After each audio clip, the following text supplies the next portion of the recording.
Obtain a Kamatahan from the Lord Buddha. Giving up. Chapter 1. In this very precious period of time when you have come to associate with Buddha's dispensation, we, lay Buddhists and Buddhist monks, mostly endeavor to shoulder the weight of and to protect the sasana, the Buddhist order. The fatigue you feel from depriving the daily sleep, your consistent participation in period chanting, delivery of sermons, almsgivings, maintenance of temple buildings, religious festivals, social services with its duties, etc., may be viewed by you as tiredness resulting from your effort to carry the weight of protecting and propagating the sasana. This, however, is a misconception. In reality, the Buddha Sasana cannot be a burden to you. It is a thing that frees all burdens from you and provides consolation.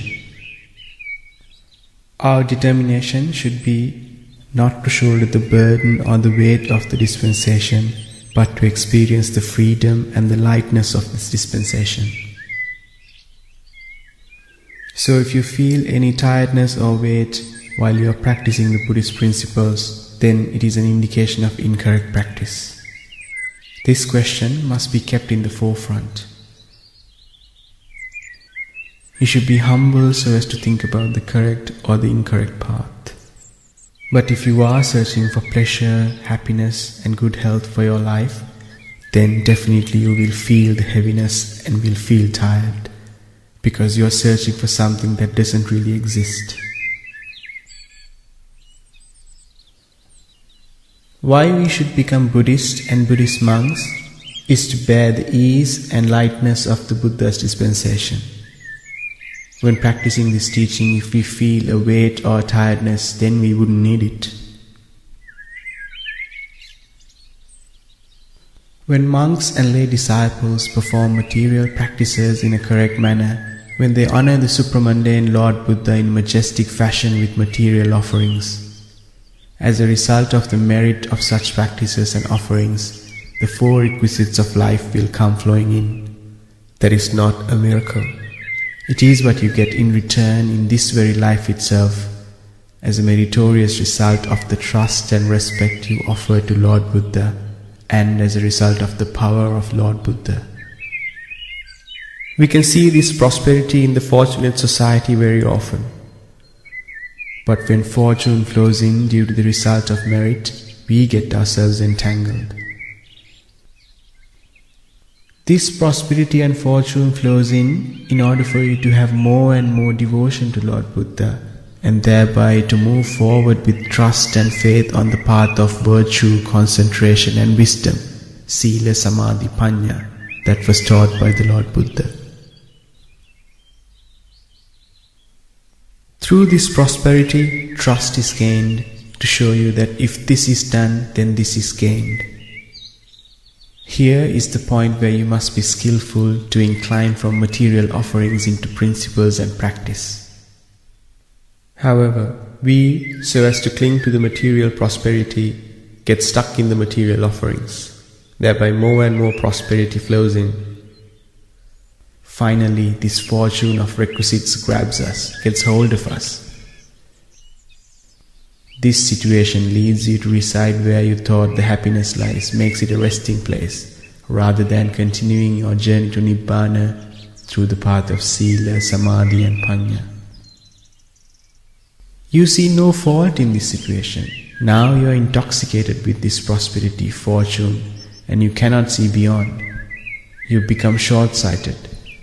You cannot see that path of Panya which lies further ahead. Why? Because you are walking backwards now. Turning your back to the light, groping in the darkness, what are we searching for? We are searching for the elusive happiness and a fortune of prosperity that doesn't really exist. The dimensions, the limit, the satisfaction, the unsatisfactoriness of the happiness and prosperity of the fortune you are searching for lies within you. The judge of these is your constantly rising and ceasing impermanent mind. But you keep looking in the world for that happiness and comfort, which certainly would never be found. The devoted trust you have for Lord Buddha is what shows you the path for you to both receive as well as to relinquish.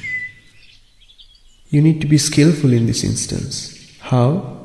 To be rid of the gains and instead to see the Lord Buddha, who has shown the path for you to receive the benefits and the luxuries of the four requisites of life.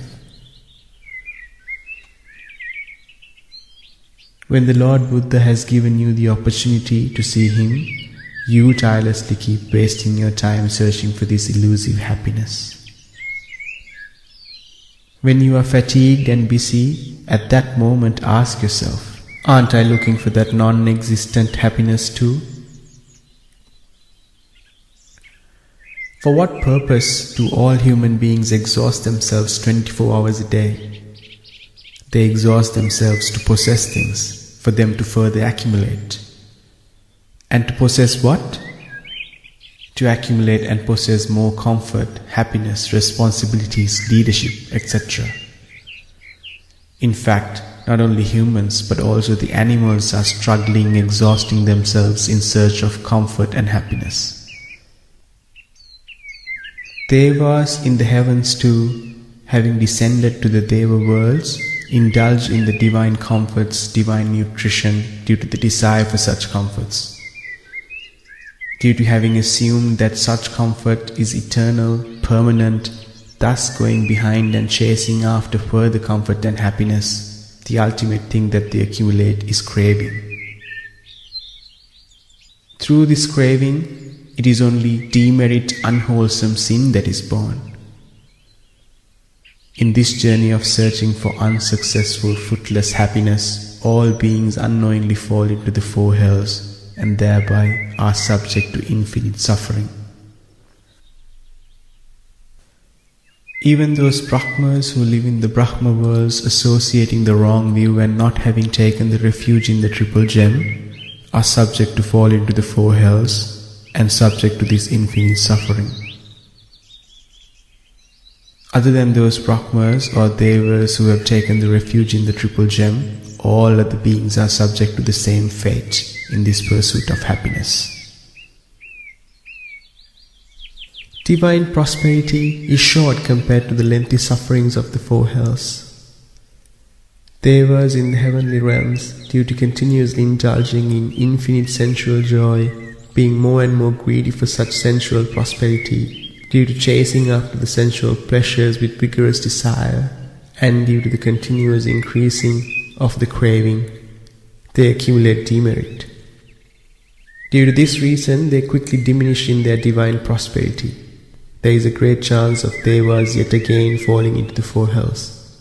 Therefore, the divine happiness is short. Those beings that live in the four hells, because of the suffering they endure, enmity, ill will, anger and hate are the means of their livelihood. Because of this, in every moment of their life, they only accumulate a vast amount of demerit, unwholesome sin. And as a result, due to the growing demerit, those beings fall from suffering to further suffering. They become patrons of the four hells. Even the Brahmas in the Brahma celestial worlds, although they have the opportunity for enlightenment the moment they see and reflect on the impermanence of the samadhi they experience, they lock themselves out of the doors of enlightenment by assuming that the samadhi is permanent and looking for its joy. In the Brahma world, Brahma realms, there are also Brahma with the wrong view. They, due to their development of the highest forms of Sila and Samadhi when in the human world, have earned the pleasures of the Brahma. Nevertheless, they have not taken refuge in the triple gem, Buddha, Dhamma and Sangha within the Buddha's dispensation. They are non-Buddhists. These Brahma have not developed wisdom, Panya. They are immersed in ignorance, Avidya. Hence, they are subject to fall into the four hells yet again. Since they have developed the sila, conduct and samadhi concentration to the highest level, as a result they can enjoy the bliss of the Brahma realms for many eons. At some point in time, if they happen to meet the triple gem, take refuge in the triple gem, develop wisdom, attain stream entry, the fruit of Sohan Phala, they have the ability to realize Nibbana in that Brahma world itself. Until such time, they too are a group who are searching for the non-existent pleasures in the world. They have trained and developed renunciation during their human lives, and they have done so not because of wisdom, but because of the greed for the state of samadhi, because of the craving, because of the belief that even though they renunciate all other sensual happiness, the joy of samadhi is permanent. All beings that are in search of pleasures are in a journey where satisfaction will never be realized. Look at your own room or hut. Are there any comfortable chairs, tables, bedding, carpets, radio, food or medicine? All these are for your self-respect, comfort and pleasure. That means you are always with a second person, not alone or by yourself. Think for a while as to how far are you from the concept or the boundary of the three robes and the bowl. To that extent, craving has become such a close friend so as to void your solitude.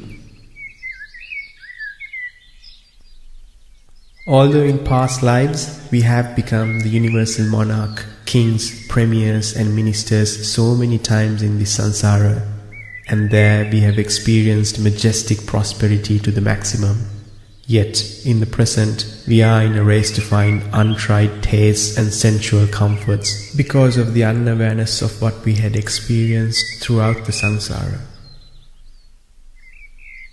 Throughout samsara, when you became the universal monarch, and also at the time of parting from that life of a universal monarch, you were never satisfied with that majestic comfort and prosperity.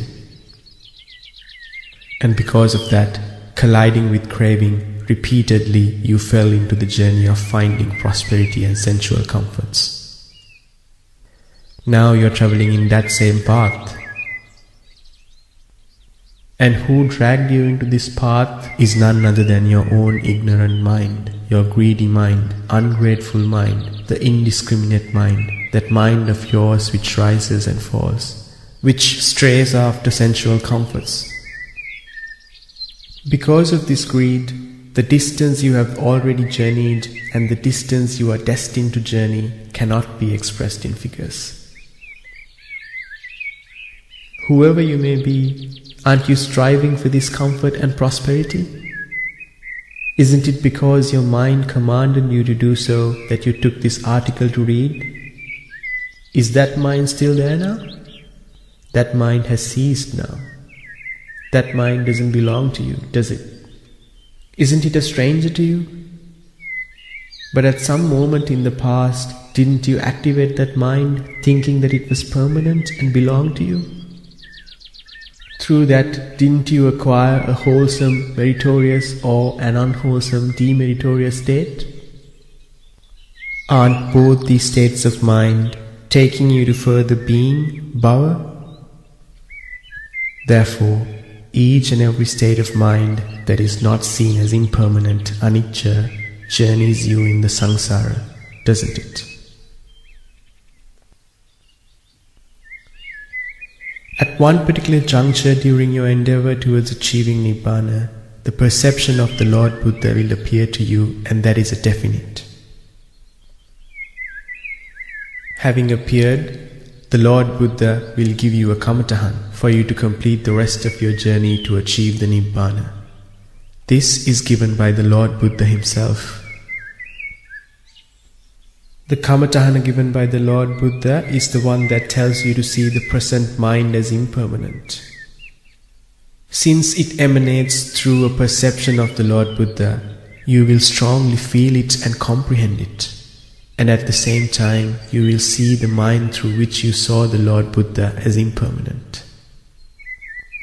Both the physique and the Kamatahana of the Lord Buddha would be seen as impermanent. And this is a definite thing bound to happen in the development of wisdom within you. Here, what you see as the perception of the Lord Buddha is the wisdom that develops within you. Here you will realize thoroughly that the wisdom and the Lord Buddha are not two separate things but one and the same. In fact, you don't usually think that the Lord Buddha and the wisdom is one and the same. However, in your journey towards achieving Nibbana, you will comprehend this truth. If the Lord Buddha were alive today, it must be the same Kamatahan that you will receive. Observe the mind which comes into existence as impermanent. Do not soak it with craving, allowing it to be activated. What you have done so far and also what you are doing at the moment is activating this mind, soaking it with craving. See how fortunate you are. Although it is 2600 years since the passing away of the Lord Buddha, if you are clever enough, you can get a Kamatahan from the Lord Buddha. You can see the Lord Buddha, get protection from the Lord Buddha, console yourself from the same path of Dhamma as did the Lord Buddha. Even by offering 84,000 flowers, joss sticks and requisites, what you see is only the prosperous, luxurious, divine and human perceptions. Those perceptions lead to more being, further existence. But when you observe and see that mind as impermanent or ceasing, then what you see is the Dhamma. What you see is the true nature of the world. But if that ability or strength has not yet sprouted or developed within you, then what you should do is to attend to the above meritorious practices so as to develop that strength. However, you should not be a Buddhist who stagnates and resides at the same place. You should be a Buddhist who is working to achieve the realization through experiencing and seeing for yourself. Puthagjana, the common man who hasn't realized the Dhamma, is extremely fond of delaying. Even in the past, he only delayed the practice. Majority of Buddhists, even at present, wishes and hopes to achieve Nibbana by listening to the Dhamma during the time of Maitreya Buddha. Whether you are a monk or a lay Buddhist, by wishing in this manner, what you see is not the Maitreya Buddha, but the ignorance. You are wishing for ignorance. But if you see that mind which commanded you to achieve Nibbana in the time of Maitreya Buddha by listening to the Dhamma of the Maitreya Buddha as an impermanent mind, a mind which has arisen and fallen, then what you really see is the Maitreya Buddha, the Dhamma to be preached by the Maitreya Buddha. See the miracle of Dhamma. Today, at this very moment, you can see and experience the Dhamma that is to be preached by Maitreya Buddha. But because of the ignorance you possess within you, you are trying to journey multi-eons further in the samsara, enduring suffering. See how much beings are deceived by ignorance? When the opportunity exists at this very moment to see the Maitreya Buddha and the Dhamma to be preached by the Maitreya Buddha, our mind, which is greedy for existence, is dragging us to further suffering. By saying it is leading us to show Maitreya Buddha, it shows us the ignorance. Be skillful to always see the arising mind as impermanent. Be clever to see that the mind is not something that belongs to you. Be clever to see the mind as a stranger to you. See the mind as your friend who gives you the suffering. When you see the mind in this manner, what grows within you is Satara Satipatthana, the 4 stations of mindfulness. What you comprehend, understand is the Panchupadanaskandha, the 5 clinging aggregates. Paticca Samuppada, the dependent origination. Saptabojjhanga Dharma, the 7 factors of enlightenment. You don't need to go searching for them. No need to learn them. When you see a rising mind as impermanent, the above facts will grow effortlessly within you. You will come to realize them. The one who does not see the impermanent nature of the mind goes behind meditation classes or discourses in search of the above facts. But what he searches for is something that is there within him. Leave all these searches behind.